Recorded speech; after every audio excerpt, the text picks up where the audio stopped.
Agora a gente vai fazer algumas outras instalações e logo em seguida vamos ver como a gente configurou. As únicas alterações que eu fiz aqui foi desinstalar aquele outro Linux que eu instalei como um exemplo, né, que a gente podia ter 2 Linux instalados dentro do WSL. A Microsoft tem um software que está disponível de forma gratuita chamada Terminal, que a gente pode instalar para evitar essa coisa de ficar com 2 janelas abertas aqui. Então vamos fechar essas janelas aqui, vamos na loja do Windows, a gente digita aqui em cima e procura por Windows Terminal e a gente simplesmente clica no botão adquirir aqui e aguarda a instalação. Terminada a instalação, a gente pode clicar em abrir ou iniciar aqui no campo. Vamos clicar em abrir aqui, ok. Note que é bem parecido com a janela do PowerShell que a gente estava olhando antes, a não ser pelo fato dela ser preta, tá? Só que aqui a gente tem opções de criar outras abas aqui em cima, que se eu clicar por ser o PowerShell o padrão, ele vai abrir outro PowerShell. Eu posso usar essa setinha aqui em cima e aí eu tenho disponível o prompt de comando, que a gente já viu, e o Ubuntu, tá? Então a gente clica aqui no Ubuntu e agora a gente tem na mesma janela, né, os 2 abertos aqui. Eu tenho interesse apenas no Linux, aqui ele já toma essa cor vinho, né, que é natural do Linux Ubuntu. Bom, entre os primeiros comandos que a gente pode dar no Linux aqui, que são muito recomendáveis, é fazer um update do sistema, tá? Então a gente vai usar o comando, não se preocupe com os comandos que eu vou deixar depois na descrição do vídeo. Sudo, que é superusuário do, ou seja, superusuário faça o quê? Use o apt, que é a ferramenta de instalação de pacotes do Linux Ubuntu, e o que a gente vai fazer? Vai fazer um update, tá? E aqui fazendo um paralelo com o Windows Update, onde a gente entra no Windows Update, a primeira coisa que ele faz é verificar se tem atualizações, né? Para depois a gente aceitar ou não a instalação das atualizações. No Linux não muda muito, é mais ou menos a mesma coisa, só que a gente primeiro vai fazer o update para verificar se tem atualizações, e nesse momento ele vai nos pedir a senha do nosso usuário que a gente cadastrou.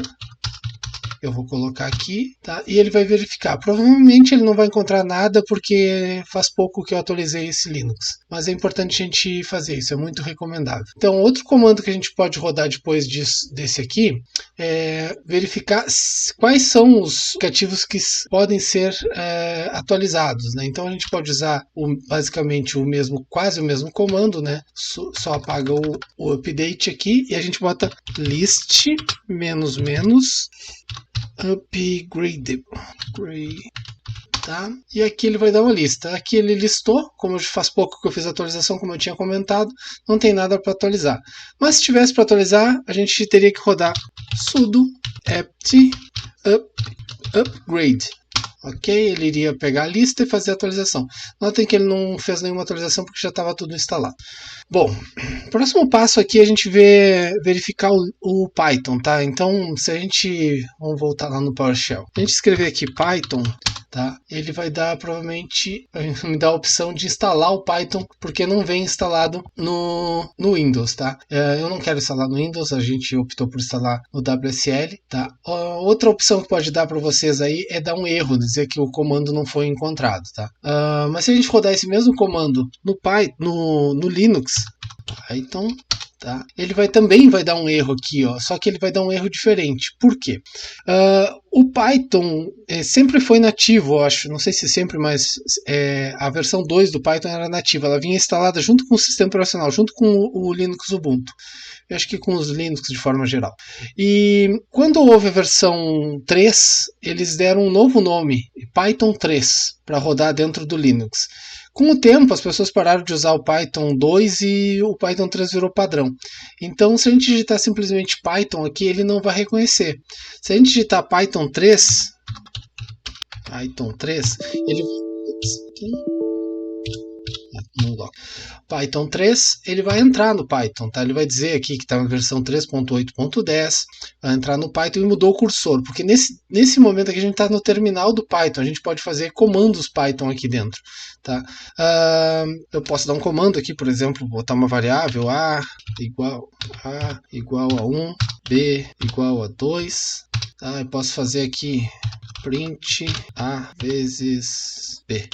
por exemplo, tá? E ele usei Python para fazer esse cálculo simples aí. Para sair do terminal aqui, a gente faz assim, exit, abre e fecha parênteses, a gente vai chamar a função de saída do Python. Ótimo, saímos do Python.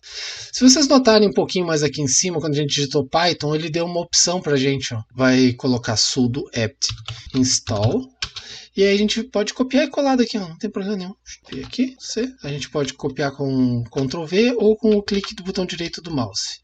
Ah, eu escrevi errado. Install. Ok, aguardar o fim da instalação. Está instalado. Como que a gente pode testar agora? Agora a gente pode dar o comando Python, que a gente fez antes. Aqui ele vai entrar como agora a gente disse que Python é a mesma coisa que escrever Python 3. Então aqui eu vou sair de novo, exit, tá? Ali naquele comando a gente consegue ver a versão, mas se eu tivesse curiosidade de saber a versão do Python diretamente no prompt de comando, a gente podia botar Python _version. Tá? A gente pode usar também um outro comando, where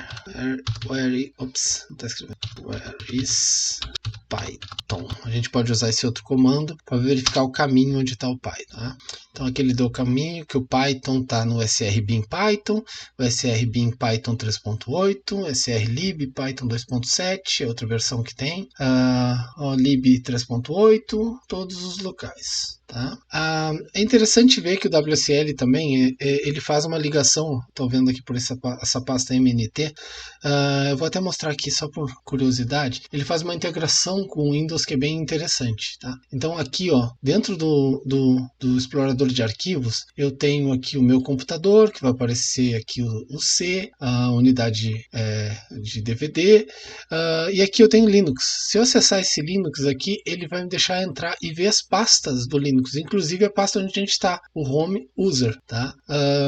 Aquela pasta MNT, onde é que ela tá? Aqui, ela fica montada automaticamente o C da máquina, então se eu entrar aqui ele vai dar erro, mas se a gente fizer isso por dentro do Linux, olha aqui, ó, cd /mnt /c /cd, não, vamos dar um ls aqui, eu só quero ver as pastas de lá, que eu queria ver exatamente, ó, arquivos de programas e a pasta Windows, que deve estar aqui em Windows, está aqui ela. Então é uma integração quase que total entre os dois sistemas operacionais. Ok, eu queria só mostrar essa integração entre os dois sistemas operacionais. Então vamos dar um Ctrl L aqui para limpar a tela, tá? E vamos partir agora para a instalação de um environment, tá? O environment é uma forma interessante de manter o nosso ambiente de programação, porque a gente consegue criar separações entre ambientes de programação. Digamos assim, para um projeto a gente precisa do Pandas e para um outro projeto a gente não precisa do Pandas, tá? Então a gente pode criar um ambiente de programação para esse primeiro projeto e um outro ambiente separado para o segundo projeto. Não fica só aí as vantagens, tá? Tem outras vantagens. Por exemplo, você entregou um software que está funcionando para um cliente e ele está lá com a versão 3.8 do Python, está com o Pandas alguma coisa, está com o NumPy alguma coisa, e você entregou, está funcionando lá há meses, semanas, anos, e hoje você está programando em Python 3.10. E aquele cliente solicita uma correção de um erro ou até uma adequação para uma norma, uma lei, sei lá, alguma coisa assim. E se tu programar em Python, pegar o código lá do cliente e mudar ele para Python 10, podem haver algumas incompatibilidades entre bibliotecas. Então, a gente recria o environment lá daquele primeiro projeto e provavelmente a gente não vai ter nenhum problema de incompatibilidade entre versões. E a gente consegue fazer a atualização, aquela modificação que o cliente pediu de forma muito rápida, muito simples. Tá? Então a gente vai fazer isso porque é recomendável fazer e a gente vai fazer isso dessa forma bem manual mesmo, que é para aprender como é que a gente faz. Bom, voltando aqui no Linux Ubuntu. Vamos só dar um pwd aqui para verificar onde a gente está. pwd. Tá, nós estamos na pasta home /user, ou como você colocou aí no seu Linux quando dá a instalação. Então o primeiro comando que a gente vai precisar, ainda usando o sudo, vai ser sudo apt install Python 3 menos venv, tá? Venv é uma dos possíveis aplicativos que a gente usa para criar um environment, tá? Tem o env, tem o venv. Se a pessoa estiver utilizando Anaconda, tem o conda. Existe também o Poetry, que o Poetry é bem legal porque ele já cria uma estrutura de pastas bem organizada para onde vai ficar o código, onde vai ficar os dados, só que ele é mais direcionado assim para quem vai fazer uma biblioteca. Bom, vamos à instalação dele então. Como eu disse, é uma das formas de instalar. Quem já tiver o pip instalado na máquina, talvez já consiga instalar ele também pelo pip. Tá? O pip está para o Python mais ou menos como o apt está para o Ubuntu, tá? Digamos assim, o apt que a gente usou aqui, o apt install, ele vai gerenciar as instalações de aplicativos no Ubuntu. Quando a gente estiver usando dentro do Python para instalação não dos aplicativos, mas das bibliotecas, a gente vai usar o pip. Tá? O pip ele funciona também para quem instalar o Anaconda, só que lá quando está instalado o Anaconda tem dois, tem o pip e o conda, que também funciona para gerenciamento das bibliotecas instaladas. Tá? No nosso caso aqui, se alguém estiver pensando em utilizar o Poetry também vai funcionar para a instalação dos pacotes. O Poetry tem uma outra pegada. Se ele encontrar durante a sua instalação um arquivo de requirements, ele vai instalar tudo que tiver lá dentro. Daqui a pouquinho a gente fala sobre o que é esse arquivo de requirements. Tá? Então, o primeiro comando agora que a gente vai dar vai ser para criar um local que vai ser o nosso environment. Tá? Eu vou criar aqui o environment nessa pasta .env. Vocês podem criar que é modificável essa parte aqui, como vocês acharem melhor. Tá? Eu estou criando uma pasta .env e esse ponto que eu já vou aproveitar para explicar alguma coisa sobre Linux também, ele simboliza que esse arquivo vai ser, ou essa pasta no caso, vai ser oculto. Tá? Então para o Linux, tudo que tiver com ponto fica oculto. Ó. É como criar uma pasta oculta no Windows, é a mesma função. Tá? Então vamos rodar esse comando aqui e vamos criar uma pasta chamada venv, usando o aplicativo venv, tá? Que a gente instalou agora há pouco. A gente cria essa pasta env e tudo que a gente tiver de biblioteca instalada vai ficar aí dentro. Tá? Vamos lá. Ok, teoricamente instalou. Vamos verificar. Se eu der simplesmente um ls aqui, ele não vai encontrar nada, porque o ls é um comando que lista os arquivos, mas não mostra os ocultos, a menos que eu diga para ele, mostre os ocultos, com a opção "-a". Então a gente pode verificar aqui, ó, instalou no .env. Ok, então vamos entrar lá, cd change directory .env. Agora entramos, podemos verificar aqui, ó, a gente está na pasta no símbolo de til, tá, que simboliza a pasta do usuário, /.env. Dá um ls simples aqui, ele vai mostrar um monte de pastas agora, tá? Então agora a gente pode entrar cd bin, dá um ls. Aqui a gente vai usar o arquivo que a gente está procurando, que é o activate, tá? Por quê? A gente instalou o venv, a gente criou a estrutura do environment, chamou ela de .env, tá? E a gente precisa ativar ela, porque senão a gente vai estar usando o Linux padrão do sistema e não o Linux de dentro do nosso environment. A gente instalou o venv, a gente criou o environment, chamou ele de .env, e a gente precisa ativar ele, que é esse arquivo que está aqui, activate. A gente precisa rodar esse arquivo aqui, que ele vai ativar o environment. Senão a gente vai estar usando o Python do sistema e não o Python do nosso environment, que é o que a gente quer usar. Então cd, vou dar um cd til e vou voltar para a pasta do usuário. Então source / ali em cima a gente viu onde a gente estava, né? /env /bin /activate. Aqui a gente está mandando rodar aquele arquivo activate. Ops, eu errei. Sem barra, tá? Source.env /bin /activate. E aí note que aqui bem à esquerda, onde a gente já tinha verificado que fica o nome do usuário no computador e mostrando aqui o til dizendo que estamos na pasta do usuário. E agora ele criou aqui bem à esquerda esse entre parênteses .env, dizendo que o nosso environment está ativo. A gente pode sair dele, ó, deactivate deactivate e a gente sai dele normalmente. A gente volta, tem que rodar esse comando, tá? Então, uma das formas que a gente tem de facilitar esse nosso trabalho é escrever esse comando source.env/bin/activate para durante a inicialização do sistema ele já entrar diretamente no nosso environment padrão, tá? Uma das formas que tem de fazer isso, tá, é usar o programa Nano. É um dos, tem Vim, tem Vi, tá? Então, um deles a gente usa o programa Nano e edita o Bash RC. Ó, note que ele já vem com várias coisas configuradas aqui, tá? Mas não é essas configurações padrão. Em alguns Linux isso aqui vem bem vazio, mas como é um Linux que está instalado dentro do Windows, ele já vem com algumas configurações que a Microsoft fez. Qual o comando que a gente vai dar aqui para deixar configurado o nosso acesso, ou seja, quando a gente precisar ativar, né, toda vez que a gente entrar no Ubuntu, ele já vai ficar pronto, tá? A gente pode botar assim, ó, lembrando aqui que com cerquilha na frente funciona igual o Python, tá? É um comentário que eu fiz. Eu escrevi que este comando aqui é o comando de ativar o environment Python, que é o mesmo comando que a gente usou lá no Bash, ó. Source, pasta do usuário, aqui tá env, tá? Que vai dar errado se eu não botar o ponto .env aqui, ponto .env bin activate. Pronto, eu dou um Ctrl X aqui, ó, tá mostrando aqui à esquerda, para sair, Ctrl X, ó, ele diz que foi modificado. Deseja salvar? Sim, vou dar um yes aqui, Y, file name, essa file name mesmo, dou um Enter e tá pronto, tá? Se a gente quiser, a gente pode usar para verificar, a gente pode usar o comando cat.bash/rc.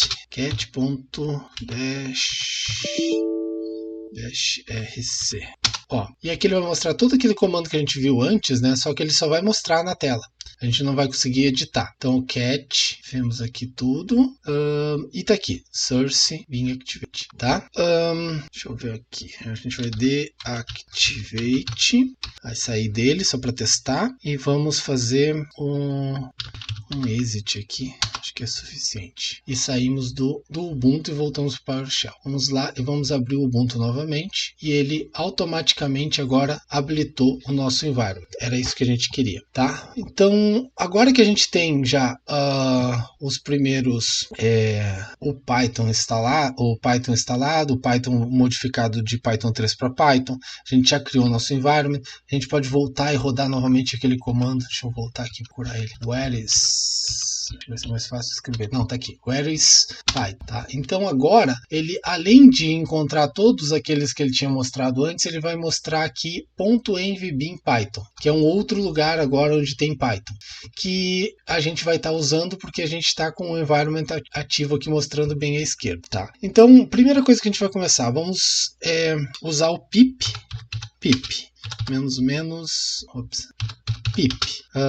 list.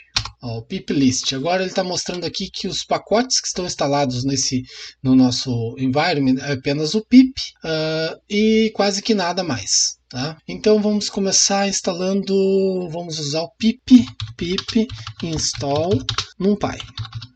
Uma biblioteca, uma forma de instalar uma biblioteca, e a gente poderia aqui digitar a versão da biblioteca que a gente quer, mas não é o caso, a gente quer simplesmente instalar o NumPy na última versão possível. Tá? A gente clica, ele vai fazer download do NumPy, as dependências do NumPy, vai demorar um pouquinho e vai estar instalado. Espera um pouquinho. Pronto, instalado o NumPy. Agora a gente roda de novo aquele comando lá, piplist. Ó, agora a gente já tem uma modificação, já temos o NumPy instalado também. Uma das outras formas que a gente tem de instalar, assim, ó, vários bibliotecas ao mesmo tempo, é assim, ó, pandas, aí a gente dá um espaço e bota matplotlib, tá escrevendo, matplotlib, tá? E aqui ele vai instalar os dois, um atrás do outro. Tá? Então é uma outra forma que a gente tem de instalar as bibliotecas. Instalou o Pandas, agora está instalando o matplotlib, algumas dependências. Pronto, instalado. Vamos rodar novamente aquele comando para verificar o piplist, para verificar o que foi instalado. Note que agora deu uma diferença bem grande, perto do que a gente tinha visto antes da instalação do NumPy, né? É que o NumPy é meio que base para várias outras bibliotecas. Muitas bibliotecas, se a gente não tiver o NumPy instalado, Pandas, por exemplo, se a gente não tiver o NumPy instalado, ele vai instalar o NumPy porque ele precisa do NumPy para funcionar. Isso se chama dependência. Uma biblioteca depende de outra biblioteca. Então, durante a instalação dessa biblioteca, o gerenciador, o pip, vai instalar as bibliotecas que são necessárias para aquela que a gente quer funcionar. Outra forma que a gente tem de instalar várias bibliotecas é copiar de algum lugar uma lista de pip lists, por exemplo, e ele vai instalar um atrás do outro. Ó, eu copiei, colei uma lista onde tinha vários, né? E agora ele está instalando um atrás do outro. Pronto, depois de instalado esses pacotes, a gente pode usar uma outra forma também de instalar pacotes. É comum, principalmente quando a gente olha no GitHub, os projetos terem um arquivo chamado requirements.txt. Bom, a gente vai simular a criação do nosso requirements. Vamos até ver aqui a lista agora de aplicativos instalados, deve estar bem maior do que antes. Vamos dar uma olhadinha. Agora, antes a gente tinha só o NumPy e mais 4 bibliotecas. Agora que a gente instalou isso tudo, tem todas essas bibliotecas instaladas. Então a gente vai simular a criação do nosso arquivo requirements, tá? Do nosso projeto. Tá? Então, se a gente fosse abrir um projeto do GitHub, a gente talvez criasse um novo environment, e aí a gente, nesse novo environment, em vez de ficar instalando biblioteca por biblioteca, a gente mandaria instalar através do arquivo requirements do projeto. Um comando similar ao pip list, que é o que a gente rodou ali em cima, é o pip freeze. Tá, ele vai dar mais ou menos as mesmas listas, só que com uma diferencinha. Ele vai utilizar esse igual aqui para mostrar as versões, tá? E a gente pode usar ele, freeze, e aí a gente usa esse comando aqui para dizer que a gente quer escrever requirements.txt.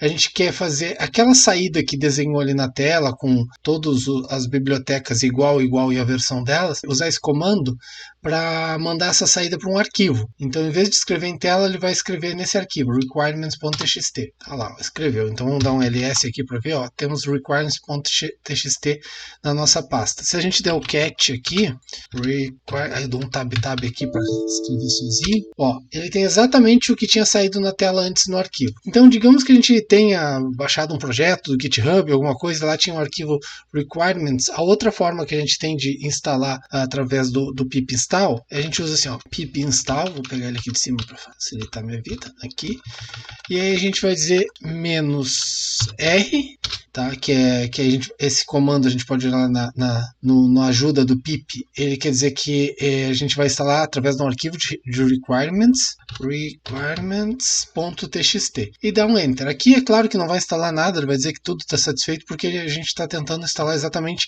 as mesmas bibliotecas que tem nesse nosso sistema. Roda, ele vai dizer, ó, todos os requerimentos foram satisfeitos, então não tem por que instalar de novo. Pronto, gente, agora que a gente tem tudo isso aqui instalado, a gente vai instalar o Jupyter, que é por onde a gente vai acessar o Python. Mas vamos botar isso no outro vídeo, que esse vídeo já está ficando bem grande.